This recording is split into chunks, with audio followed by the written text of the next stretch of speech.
Now, will you notice the seventh and the last parable in this series, verse 47. Again, the kingdom of heaven is like unto a net that was cast into the sea and gathered of every kind, which when it was full they drew to shore, sat down, gathered the good into vessels, but cast the bad away. So shall it be at the end, not of the world. The Bible doesn't teach the end of this world. Time will be no more, but eternity begins. And as far as I'm concerned, I can't tell the difference. My friend, I've never met anybody else that could. But it means there's no end to it, whatever it is. So shall it be at the end of the age. It's Ion. The angel shall come forth and sever the wicked from among the just. And that's the end of the age, when he comes to establish his kingdom, by the way. And he shall cast them into the furnace of fire. There shall be wailing and gnashing of teeth.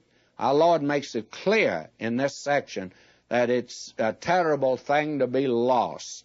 I was very much interested in reading a scientific paper by men that were presenting certain evidence in several different fields.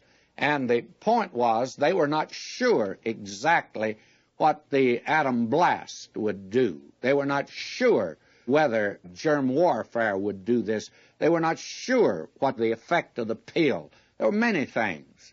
And then one of the scientists said this. He said, it's just like this matter of eternity today. He said, you may not know whether there's a heaven or hell, but you better make sure that you're going to heaven, because even if you happen to be wrong, you'll be right. And if you're wrong, it's sure going to be bad. My friend, it is. And our Lord made it very clear it's going to be very bad, by the way. It's very sophisticated today. You'll be a very suave person. You will not be a square if you deny that there's such a thing as hell.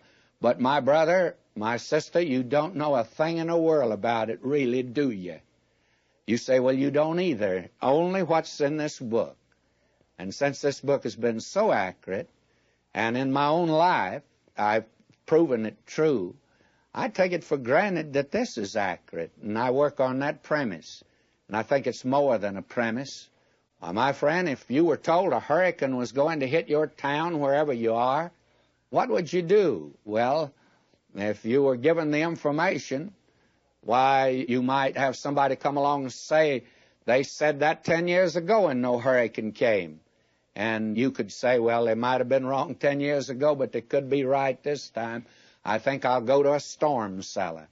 You'd be a fool if you didn't. What about the man that says, I'll take my chance?